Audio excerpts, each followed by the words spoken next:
Hello friends, இன்றைக்கி நம்ம இங்கிலீஷில் பேசலாங்கிற நிகழ்ச்சியில் புதுசாக என்ன பார்க்க போகிறோம், ஆல்ரெடி என்ன பார்த்துட்ருக்கோம் அப்படிங்கிற ஒரு சின்ன நினைவூட்டலோடு இன்றைக்கான கிளாஸை ஸ்டார்ட் பண்ணிடலாம். ஸோ எதை பற்றி பார்த்துட்ருக்கோம், டென்சஸ், அதாவது காலங்கள்ன்ற விஷயங்களை பார்க்குறோம். இந்த காலங்கள் அப்படின்னு வரும்போது நிகழ்காலம், எதிர்காலம், இறந்த காலம், இந்த மாதிரி 3 விஷயங்களாக வந்துட்டுருக்கு. ஸோ இந்த 3 விஷயங்களாக வரக்கூடிய காலமே அஃபர்மேட்டிவ்ஸோட பாசிட்டிவ், நெகட்டிவ், இன்ட்ராகேட்டிவ்ங்கிற அஃபர்மேட்டிவ்ஸோடவே நம்ம சொல்லிகிட்டு இருக்கோம்.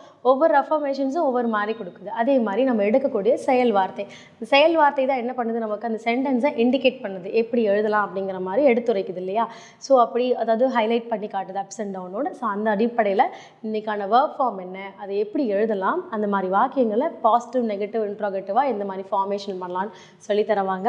ஸோ இன்றைக்கி எடுக்கிற டென்ஸ் வந்து ஃப்யூச்சர் பர்ஃபெக்ட் டென்ஸ்.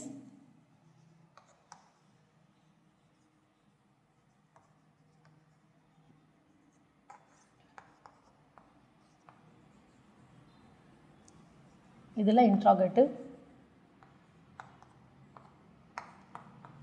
வரும்போது அதில் negative form V1, V2, V3, present, past participle. So அப்படிங்கிறதான் இங்கே என்ன பண்ணுறோன்னா குக்னா சமைக்க.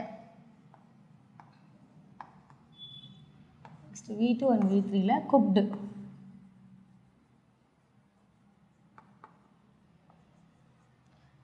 ஸோ இதுக்குமே நம்ம என்ன சமைக்க, சமைத்திருக்க, இந்த மாதிரி சொல்லலாம். ஸோ குக்டு சமைக்க, சமைத்திருக்க அப்படிங்கிற மாதிரி இது verb form.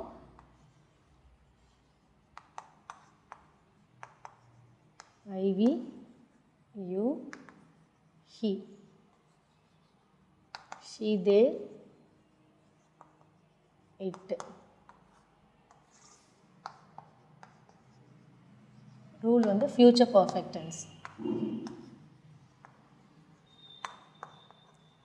will or shall plus subject. இதுக்கப்புறமா பர்ஃபெக்ட்னால have and not plus V3. So நம்ம ரூல் ஃப்ரேம் பண்ணியாச்சு. இன்ட்ராகேட்டிவ்னால கொஸ்டின் மார்க். சரிங்களா? ஸோ இப்போது சென்டென்ஸ் எழுதலாம். Example,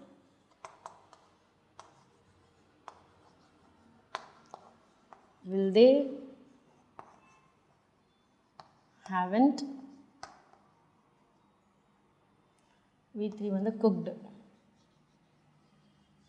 will they haven't cooked அப்படின்னா அவர்கள் சமைத்திருப்பார்களா இல்லை சமைத்திருக்க மாட்டார்களா அப்படிங்கிற மாதிரி 2 வித்தியாசமான மீனிங் வரும். எப்போ, இல்லை என்னது டியூரேஷன், இல்லை மதிய வேலை, கால வேலை, அந்த மாதிரி ஏதாவது சொல்கிறீங்கனாலும் சொல்லலாம். So will they haven't cooked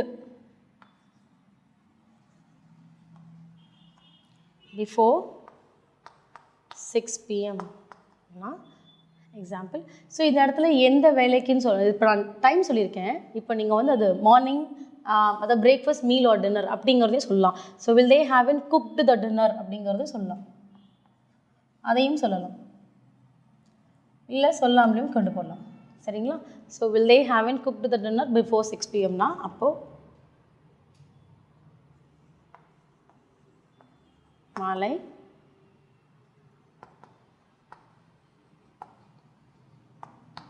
6 மணிக்குள் அவர்கள்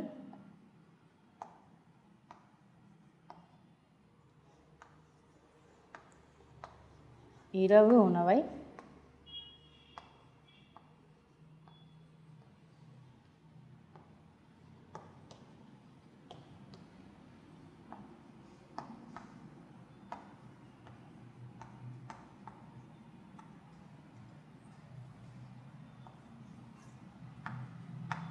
மாட்டார்களா.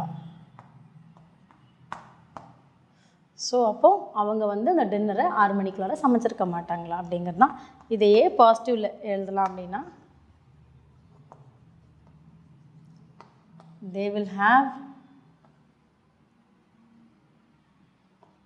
cooked the dinner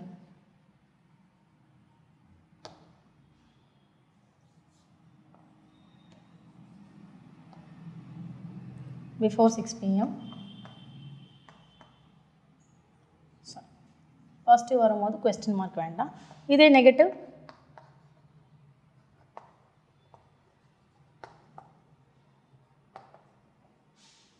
they will not have cooked. So அப்போ ரெண்டு விஷயங்கள் சொல்லலாம், மீதி எல்லாமே அதே ஃபார்மேஷன் தான். ஸோ ஒரு விஷயத்தை இன்ட்ராகேட்டிவில் நெகட்டிவ் ஃபார்மேஷனில் சொல்லலாம், அதே பாசிட்டிவில் சொல்லலாம், நெகட்டிவில் சொல்லலாம்.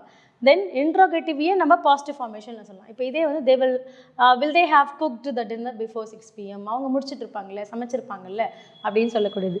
இங்கே வரும்போது நமக்கு என்ன பண்ணுறாங்க, ஸோ நம்ம ஒரு நெகட்டிவ் ஃபார்மேஷன் வரும்போது சமைத்திருக்க மாட்டார்களா அப்படிங்கிறது, பண்ணியிருக்க மாட்டாங்களா அப்படிங்கிற ஒரு அசம்ஷனோட நம்ம கேட்குறது. ஆனால் தெரியாது பண்ணாங்களா இல்லையாங்கிறது.